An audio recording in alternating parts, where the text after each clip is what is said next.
The issue or the topic is the challenges of ex-offenders re-entering free world or free society. And of course, we have to talk about these challenges. The founder of the Hands of God Christian Ministry, Reverend Pastor KWalker. And of course, Reverend Walker, let me again give you an opportunity to talk about some of the other challenges. I think you've identified the inability of individuals being incarcerated when they leave the system to have some kind of adequate identification. So let's talk about whatever else you have to say in reference to that as well as other challenges. Okay, well, here's what it leads to. Here's where the frustration really comes in. A guy comes out of the prison system. He doesn't have any identification. Okay, now chances are you don't have any clothing or anything like that. Now, places like Salvation Army and some other places may give you a clothing voucher. But if you can't identify yourself, they won't give it to you. Some of the Second Harvest Food Bank satellite location will give you a box of food. But if you can't identify yourself, then you can't get it. So now you're frustrated. You get out, you can't get any clothes, you can't get any food, and we bring them into our program. We have a structured ministry program that they come out into our program. They're mandated by the parole system that they stay there a minimum of 90 days, and we try to help them to get back into the flow. So if you don't have clothes to wear, you don't have food to eat, and then if you don't have ID, then you can't meet the requirements of the INS form they have to fill out in order for you to be hired on a job. So now you're frustrated. You can't have any clothes. You can't get any food, and then you can't get a job. And at the same time, at some point, you know, our first weekend is at no cost, but at some point, then your program fees start to build.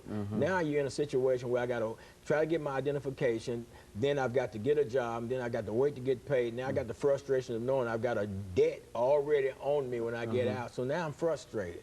And a lot of people will revert back if you don't have that structure for them to help them to keep pushing forward in that situation. Well, you know, again, I guess the only thing I can say about that is that it's just curious and it's strange that as interested as the state ought to be that every individual have some kind of identification. Absolutely. To allow these individuals to have, I think that's probably an oversight on the part of many people. Well, I guess, Dr. Haney, because there's no rationale, no, it's not. And it's hard to find a motive for it. Right, because you can walk around the prison system for 5, 10, 15, 20 years with identification, and then the day you come out the door, they take the ID from you. It's kind of like, okay, nobody needs to know who you are when you come out, but we need to know who you are while you're in here. And it just don't make sense. And there's a lot of issues, you know, that comes just as a result of that one particular issue. Of identification. Because and you know, I deal with these guys all the time, and they come into our program, and you want to try to help them get on their feet. You want to get them involved in some program, help them restructure their life. And people need to understand that people go in the prison system. Now, everybody that goes in and comes out, they have not had any part of anything taking place in their life in terms of becoming a better person or being rehabilitated, I should say. But then you got those individuals that really want to change their lives. But then if you create frustration for them coming out the door, then you are increasing their chances of being reincarcerated back in the system. And another thing, Dr. Haney, I hate to switch gears, but it's another thing that's on me, and that is the parole system that's in place now, and some of the criteria that they use to determine whether or not an individual will be paroled back into society. I mean, you got a situation where you take an individual, and I know one guy personally, I met the parole board with a guy named Reginald Williams. Met the parole board with him, man, this guy, man, he's on work release, he's working. I mean, he's in position himself to be able to, in the process of going into business for himself. You know, he's gone through the cosmetology school, he's a licensed professional barber. As a matter of fact, he's my personal barber.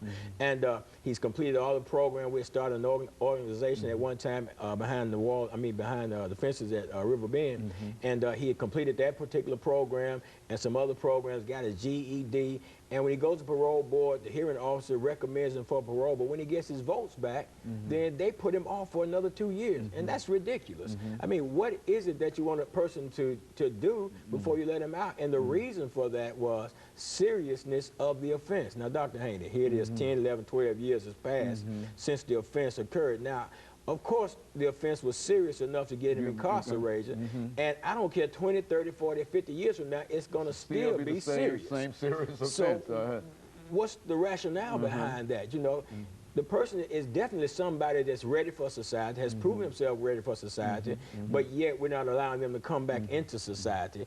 And the signal needs to be changed. You know, we take the individual, we follow them from the crime scene through the courtroom scene, all the way through to the gates of the prison system, and then from there we drop them off. Nobody is interested in the individual that gets in the system, develops themselves while in the system, has made a determination to be someone other than they were when they went in. Nobody cares about that individual. We happen to care. You know, I know, Dr. Haney, I've been there myself. I spent time in the prison system. I spent 17 years a drug addict in my life. And I know how it is to face all these different challenges and frustrations in life. People don't realize when you're incarcerated, you don't have the luxury that, and it's a luxury. You don't have the luxury of walking up and down the aisles of Kroger and shopping. You don't get that. And so you got people that's been incarcerated 5, 10, 15, 20 years, and I've known them to do that and get out. Then they got to come back in and they got to make this transition back into society. So my thing is, why put added frustration on the individual that already has enough frustration lying ahead of them, and no matter how much knowledge they've gained while incarcerated, they still got to come out and learn how to put that knowledge into practice in a whole different setting. Because one thing happens when you get out of prison, and I know this from experience, life speeds up. Prison life is a tough life, it's a terrible life, but it's at a slower pace. When you get out of prison, life, you get in the mainstream of society, life accelerates. You're literally in the mainstream. Yeah, you're there. Yeah, you're there, and it accelerates, and then you're trying to figure out, and then you got this frustration of knowing that I've developed all these things. I got these job skills, I've got this commercial cleaning certificates, and all these things. I've learned some computer stuff, but when I go out to get the job, I finally do get to the table and I sit down at the interview, and then they tell me, well, you know, you got all the qualifications, you're a great guy, I love your personality, I believe you will be good for the company, but our policy won't allow us to hire you because you're an ex-offender. I mean, who gives these people the chances? You know, and I can say we because I'm one of those people that has been incarcerated, that is an ex-offender, you know, and I'm proof positive that we do change. But who's the individual? Who's the company owner? Who's the individual that gives these individuals the chance when they come out to prove that they are changed people and that they can fit into our society? In other words, there is no rehabilitation effort, any rehabilitation belief under that kind of system. Is that what we're saying? The current system that we have in place under Quentin White, I think they're doing more things now toward programs. Okay, and of course, let me take this break, and we'll be back following this very, very short commercial break. We're talking to Pastor Kevin.